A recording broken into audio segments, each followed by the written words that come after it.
So what I want you to do is I want you to go to Google Classroom. You're going to go to the 702 ELA Classroom section, open the assignment for Friday, 11/13, because you're going to need your slides. We're going to actually fill some information in. So I'll go ahead and I'll model it for you. So let's go to Google Classroom.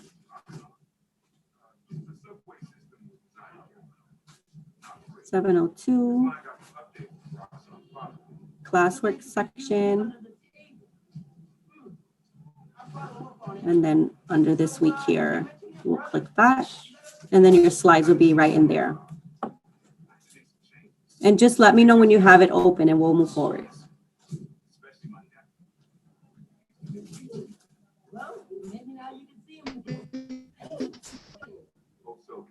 And if you have any other tabs, Miriam, open, just close all the other tabs that you don't need right now. And just keep open the slides and the Zoom page. So that way it doesn't lag so much. Sometimes when you have a lot of things open, it makes the connection weaker. Let's figure out what the tone and mood of these photos are. Okay. Can you hear me? I hear you. Okay. So I think the mood and tone for the picture with Miss Williams that they're happy. They're happy. Okay.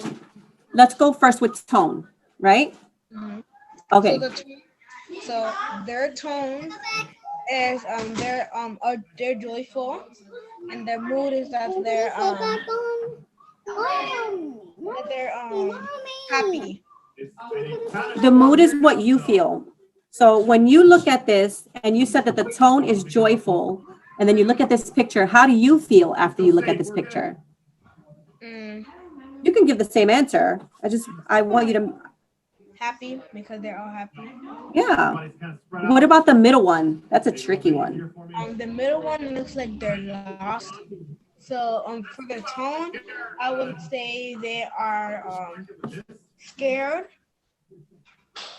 or they're sad, or maybe I think they're lost because like they're looking like this. They're trying to see where like which path should they go on, because by looking at the trees, it looks like there's one direction going this way and then one direction going in the front.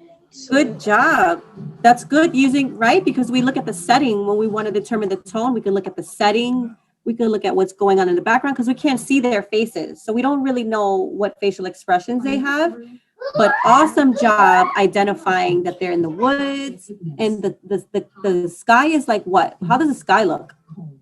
The sky looks like kind of dark. It looks like gloomy and like dark. Okay, so we determined that the tone here would be, if you had to choose one descriptive word. One descriptive word. For one descriptive word, I would say they are lost. They're lost.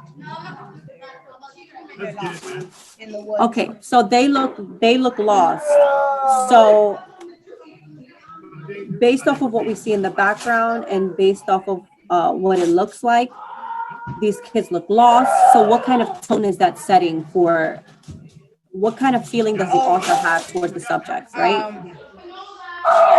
For them, I feel terrified and scared.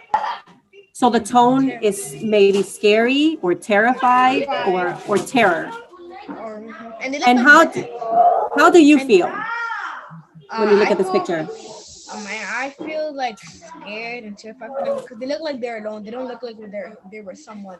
They look like little kids wandering in the woods and like they don't know where they're going. Right. We're going to set the purpose for reading, right? So as you read, you're going to look for examples of sound devices and figurative language. And in your slides, you have those listed. In case you forget, they're there listed for you to use as a resource. And then we're going to determine how do these devices set the tone and help create the mood. And in stanza 3, we're going to think about how you feel, Miriam, how Miriam feels when she hears the poem. And what about the poem gave you that feeling? And then we're going to determine what we're going to identify what the figurative language is used in stanza 3. So, though I am old, do you want to go ahead and read the literal read? And then I'll do the deeper reading. Go ahead. Okay.